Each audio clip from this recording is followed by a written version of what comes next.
संसद के मॉनसून सत्र के बीच केंद्रीय गृह मंत्री अमित शाह ने मंगलवार देर शाम संसद भवन स्थित अपने कार्यालय में एक महत्वपूर्ण हाई लेवल बैठक की। इस बैठक में केंद्रीय गृह सचिव गोविंद मोहन और इंटेलिजेंस ब्यूरो प्रमुख महेश दीक्षित सहित कई वरिष्ठ अधिकारी भी मौजूद थे।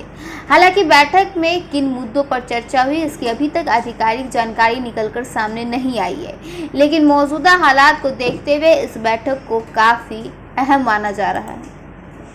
यह बैठक ऐसे समय में हुई है जब संसद का मॉनसून सत्र जारी है और देश में कई मुद्दों को लेकर राजनीतिक माहौल जो है पूरा गरमाया हुआ है।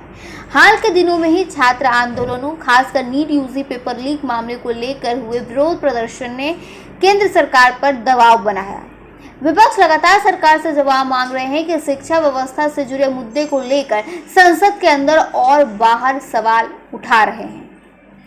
गृह मंत्री अमित शाह की गृह सचिव और आईबी चीफ के साथ हुई इस बैठक को सुरक्षा और कानून व्यवस्था के लिहाज से भी बेहद ही महत्वपूर्ण माना जा रहा है। सूत्रों के मुताबिक ऐसी संभावना जताई जा रही है कि बैठक में संसद सत्र के दौरान सुरक्षा व्यवस्था, राज्यों से मिलने वाले सुरक्षा इनपुट, कानून व्यवस्था की स्थिति और हालिया विरोध प्रदर्शनों से जुड़े मुद्दों पर चर्चा हुई होगी। हालांकि सरकार की ओर से बैठक के एजेंडों को लेकर कोई आधिकारिक बयान अभी तक नहीं जारी किया गया है। इस बीच विपक्ष जंतर मंतर पर छात्रों के प्रदर्शन के दौरान हुई पुलिस कार्रवाई को लेकर केंद्र सरकार पर हमलावर है। 20 जुलाई को दिल्ली के जंतर मंतर पर हुए प्रदर्शन के दौरान पुलिस और प्रदर्शनकारियों के बीच हुई झड़प का मुद्दा संसद में भी उठा।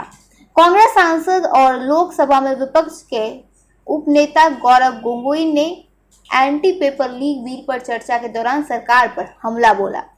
गोगोई ने आरोप लगाया कि छात्रों और युवाओं के प्रदर्शन के दौरान पुलिस कार्रवाई बेहद कठोर थी।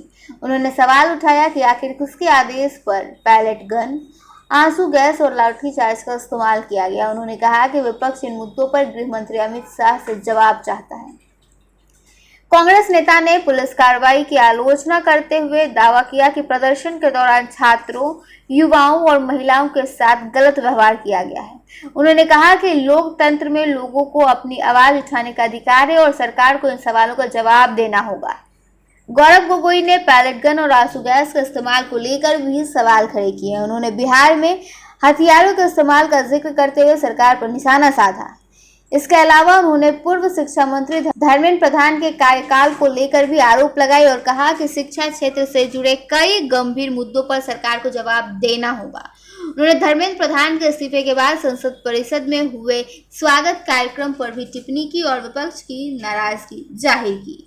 अब सबकी नजरें इस बात पर टिकी है कि अमित शाह के साथ हुई इस हाई लेवल बैठक के बाद सुरक्षा और राजनीतिक मुद्दों को लेकर सरकार की ओर से कोई बड़ा कदम या बयान सामने आता है या फिर नहीं।